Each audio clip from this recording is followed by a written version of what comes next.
Performance. Performance is one of those things that you require an environment for the performance, some place that it is easy for you to do your best work, and then it's also about having the tools for performance. And I've been asked a fair bit lately to share one of our performance tools that we use at the Decor team. And it's an easy tool to use. It's simple. I'm going to shift this a tiny bit. It is a simple tool to use, and anytime I'm taking on a new habit, and I suspect it's the same for you, when you're taking on a new habit, it takes practice. It takes persistence, right? So to be able to get performance out of a new tool, create the results that you're looking for, it takes some persistence. And so I've been asked to explain this particular tool, and I thought you might be fascinated to hear it as well. And if you're looking for a copy of it, all you have to do is email Yetta, Y-E-T-T-A, at decorteam.com and put in the subject line, Performance Tool. PPP is kind of our short form for it. And the reason for that is it's about knowing your purpose, gotta have clarity of what your purpose is, and then it's about setting up your priorities, and then it's about productivity. The productivity is going to take place as you know your purpose and you structure your life in terms of priority. And this can work at home, whether you're a stay-at-home mom and you have 100 different tasks, or maybe it's 20 for today, or whether you're an executive, high-level executive, or whether you're supporting someone, or whether you're leading an organization. Our entire team fills this out every day. It's a daily productivity tool, and then I get to see, I know where they're at, they know where I'm at. It's kind of cool. So it's simple to use, and easy not to use as much as it's easy to use. So they say now, they used to say 21 days. 21 days to a new habit, and you've got it. Well, now they're saying, research shows, that the average is 66 days. And depending on what the thing is you're attempting to instill, or whether you're attempting to replace or create a whole new habit, actually changes how many days it will take, and even how you're attached to the thing. How does the thing you're going to take on resonate with you? How committed are you? How dedicated are you to using the tool? That will actually change how quickly you're going to be able to instill the habit.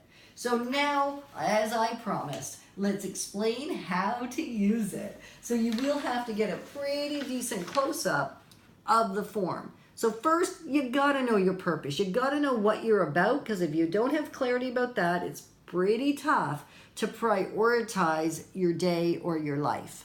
And then the productivity will just happen. So you want to date it, and you want to kind of structure this, at least what we've done, and I would recommend you to do the same, in 90-day chunks. Commit to it for 90 days. Commit to it exactly as it is for 90 days. After 90 days, you will have discovered what worked, what didn't work. You'll start to really get a sense of where to drop it, or where to add, or where to delete something. So there's a little spot right there that says what day of 90 you're on, or if you're somebody that likes to count down rather than count up from 90, you could go backwards, or you could use both. So it's created so that depending on who you are, it will still work for you. The items across the top are very specific to other tools that we use, and so it's simply a little check mark saying we utilized that tool today, we reviewed that document, and the exercise obviously is that we remembered to exercise today. Very, very important. And then what personal notes we wrote, if we used our tracking tools, and the prep simply means, did we prepare one of these for tomorrow? Today. So at the end of the day, rather than leaving the things in your head, both done and undone, you simply take anything that can be moved forward, needs to be moved forward, things that have popped in right now that you know is allocated for tomorrow, gets delineated on this. So now the easy part. You're going to identify up to 3 projects that you're working on. If you have more than 3 projects, you probably have too many. Because you know what they say. If you have 1 to 3 focuses, 1 to 3 goals, 1 to 3 projects you're working on, you will likely accomplish all 3. If you have 4 to 7 that you're focusing on, you will likely accomplish 1.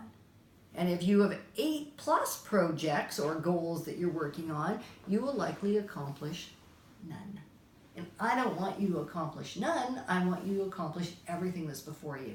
So some days on the project sheet or on the project portion, we're only working on 1. Some days I may not even be working on a project. Depending on what your role is and what you're taking on for responsibilities will determine whether you've got 1, 2, or 3, and it will vary from day to day. Then the items underneath it are simply the prioritized actions that you will do today as related to that project. Just 1 or 2 words, because you intuitively already know. You may have a detailed project plan somewhere else, but this will, you either intuitively know or you have a comprehensive plan somewhere else. This is the things you're going to touch today in relation to it. On some of the projects, even if you have 3 you're working on today, there may only be 1 action you're going to take on it today. It may be 2, could be up to 5, ideally probably not any more than that, because it just will take more than a day's work.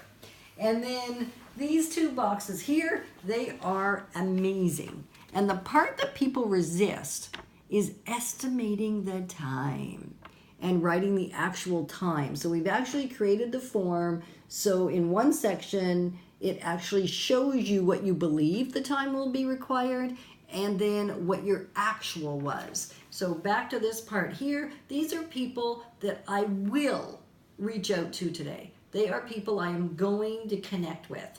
And then I'm also stating the reason, the what, and the how, and approximately how much time it's going to take for me to do that, so that I have some sense of how I'm going to be able to allocate my day.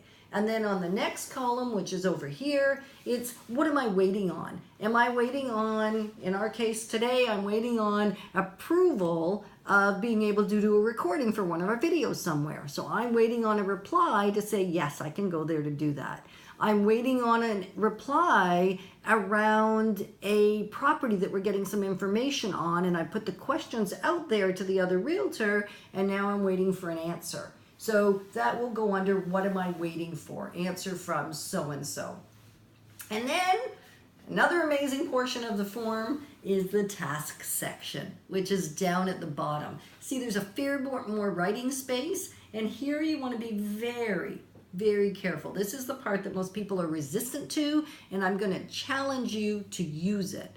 And that is, as the thought comes into your mind and as you become aware of the task, before the day starts, so like today for tomorrow, you write them all down. Does not matter the order you've written them down, because you're going to prioritize them once they are all written down. Now, then you're going to say, yeah, but things are going to come up during the day. There's no way things won't come up. You're absolutely right. Things will come up. So when that happens, if you prioritize them, 1 was written here, and then 2's here, and 3, and 4, and 5, and 6, and 7, and so on. If something new comes in that fits between 2 and 3, it simply becomes 2B, and if a second thing comes up, it becomes 2C. So you're still using the number system, you're still writing them in order as they come to you, and then you're just prioritizing the order with first numbers, and then number and letter as new items arrive in your life. And then over here, you're going to estimate the amount of time the item is going to take, and then you're going to put the actual. I get that many of our careers and our positions and the things that we do, our roles, require interruption. So it's a matter of jotting it down and just adding the numbers together. And every time you multi-switch or task switch, because you can't multitask, you can only task switch. As we task switch, we lose a little bit of time and productivity. So it may be wise to note here how many times you actually had to touch the item. If you touch it once, you'll be way more efficient than if you touched it a whole lot of times. So if you still have questions how to get amazing performance out of using this productivity tool, then you'll want to reach out to me, Yetta at deckerteam.com, and instead of just saying performance, say performance need your help. and then we will connect and we will make sure you are getting the success you deserve and the results that you want to see in your life and that you can count on.